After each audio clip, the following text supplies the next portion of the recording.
Totoo nga ang chismis mga bishi, sobrang tibay talaga nitong Honor X9C. Kahit sa kalsada mo siya itapon, hindi nababasag, hindi din nagagasgasan. Tara, samahan niyo ako dahil ngayong araw ay i-unbox ko nga ito. Hello mga bishi!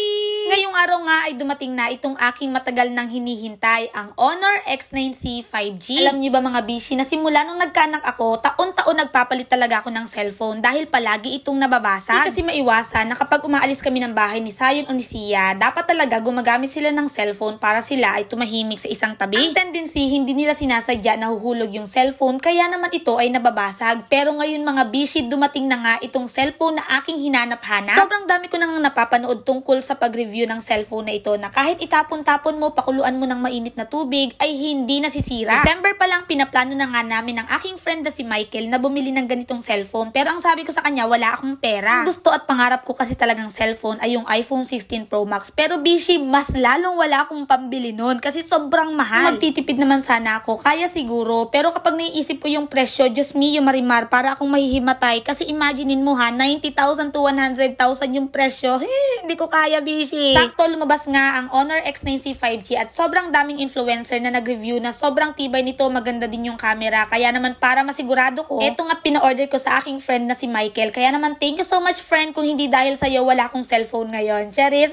Deliver na nga sa akin ito ni Michael dahil dumating na nga yung aming order. Nagulat ako kasi bakit sobrang laki nung box. Kasi diba usually kapag bumibili tayo ng cellphone, maliit lang. Pero ito mga bishi, sobrang laki. Yun pala, mayroong free gift na kasama. Pero doon sa aming pag-order, walang nakalagay doon na free gift. Nagulat lang din talaga ako na nung dumating ay mayroon pala itong ganitong kasama. At nung ging-open ko nga, ay grabe, mas na-amaze ako kasi imagine ninyo, mayroon kang libreng payong, libreng tote bag at saka yung electric fan. Kung presyo naman ang ating pag-uusapan, ang SRP talaga nito ay 16,999. At alam niyo ba mga bishi kung magkano ko lang ito nabili? Sobrang daming nagtatanong sa akin yan, pero bago nga ako magpatuloy, paki-comment naman kung taga saan ka para naman malaman ko kung saan na nga ba umabot itong aking video. Wag mo na nga din kalimutan na i-follow ako. Babalik na nga tayo sa presyo. Alam niyo ba mga bishi na nabili ko nga lang ito sa halagang 15,500 from 16,999 nung unang araw na nagpa-pre-order itong Honor X9C 5G. Ang presyo na lang niya ay nasa 15,500.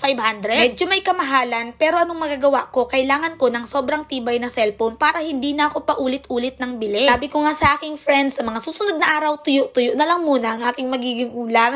Hindi naman talaga ako mahilig sa mga mamahaling cellphone. Kung hindi lang din naman talaga ako nagba-vlog, hindi ako bibili dati ng iPhone. Ngayon nga, na-realize ko na kung paulit-ulit lang din naman ako nabili ng cellphone na mura tas mabilis masira, dito na lang ako sa medyo mahal pero sure tayong matibay. Sabihin nyo, hindi naman yan sobrang mahal, mura lang yan. Alam nyo ba mga bishi, na kapag ang presyo ay tumaas na ng 10,000, mahal na yun para sa akin. Kaya dito sa presyong 15,500, mura siya. Ang laki ng discount ko pero namamahalan pa rin talaga ako. Noon naman akong iPhone na ginagamit, pero ginagamit ko lang talaga to pang vlog para naman hindi siya malaspas. Salamat nga din ako sa aking asawa dahil palagi niya akong sinusuportahan. Sabi nga niya, ako ay nakatatlo na, siya ay isang beses pa lang bumili ng cellphone. Ang gawin lagi nga ning nababasag ni Sayon at ni Sia. So anyways mga bishi, dumiretso na nga tayo sa exciting part. Yung araw nga ay ititest na natin kung gaano nga ba talaga ito katibay. Hello mga bishi! Dumating na nga yung aking Honor X9C 5G. Ayan. Thank you so much Honor for the gift. I am so honored. Charis. Para malaman natin kung gaano nga ba talaga katibay, ititest nga natin siya. Itatapon ko. Live na live po tayo. Itatapon ko siya. Tapos tingnan natin kung mababasag. Ayan, gumagana. Ready? And 1, 2, 3.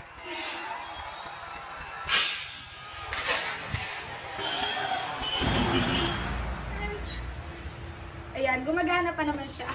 Isa pa. Isa pa.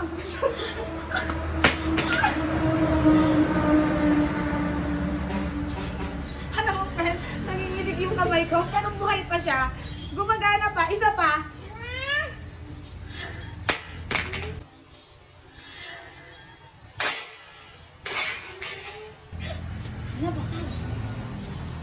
Gumagana siya. Gumagana siya mga bishi. Ilang tapon nga ako nitong aking cellphone at sobrang taas pa. At kitang-kita nyo naman kung paano bumabagsak yung cellphone. Kaya naman kung ordinaryong cellphone ito, malamang sa malamang nabasag na. Grabe talaga mga bishi. Ina-inspection talaga namin. Inatignan talaga namin mabuti ni Michael yung cellphone. Wala talaga siya kahit gas-gas or crack. Cellphone kapag nahulog o bumagsak tapos edge yung tumama sa simento, malamang sa malamang kawang ang screen yan o kaya naman magkakaroon ng crack. Pero dito talaga mga bishi, kahit binato ko siya doon sa buhangina na mayroong bato. Para lang ako nagabato ng pamato dito, pero bongga talaga. Wala talaga siyang gas-gas kahit ano. Yung sa iba, pinakuluan pa nga ito. Pero alam nyo, sobrang kinakabahan na talaga ako. Habang ginagawa ko itong pagtitest, kinakabahan ako kasi baka mamaya mag-fail. What if hindi naman pala totoo? What if nabasag ito? Diyos me, yung marimar, hindi ko alam kung anong gagawin ko. Suggest pagid talaga ang Michael. Sabi niya, friend, ilagay mo yan dyan. Daanan ko ng motor. Ay, aroy, hindi ko talaga carry. Sabi ko, tama na yun, bishi. Kung ano pa maging resulta, ay mamadla pa ako. Wag ron lang. Dahil nga napanood ng aking mga kabarangay yung aking in-upload na video na hindi nababasag na cellphone, sabi nila, sige nga, patunayan mo nga sa amin na hindi talaga nababasag yan. Kaya naman habang nagalakad kami at nagaposisyon, sabi nila, itapon ko nga daw yung aking cellphone. Pero natatakot ako dahil yung isa kong cellphone nabasag dahil nahulog sa kalsada. Pero para patunayan talaga na matibay ito, eto nga tinapon ko. Nabagsak talaga siya sa kalsada mga bishi. At alam nyo ba, wala talaga siyang kahit anong gas-gas. Legit. Sobrang amazing talaga ng cellphone na to. Kaya naman kung gusto mo nga ding magkaroon ng ganito, mayroon dito sa comment section, pindutin mo, tapos mag-order ka. Kami naman ngayon yung mga SPay later o kaya naman last pay, pwede mo yung gawin para naman magkaroon ka din ng ganitong cellphone. Wala kang budget, hayaan mo, darating ang time, naniniwala ko na magkakaroon ka rin balang araw ng pambili ng ganitong cellphone. Na ngayon ay tiis-tiis muna. Makalimutan kong sabihin sa inyo na itong aking cellphone nga pala ay walang tempered glass. Meron lang siyang parang tape, pero ito yung natatanggal na plastic. Ito nga ang chismis mga bishi, sobrang tibay talaga nitong Honor X9C 5G. Oh, paano ba mga bishi? Hanggang dito na lang muna. Maraming salamat sa inyong patuloy na panonood. Patuloy po sana tayong pagpalain ng ating poong may kapal.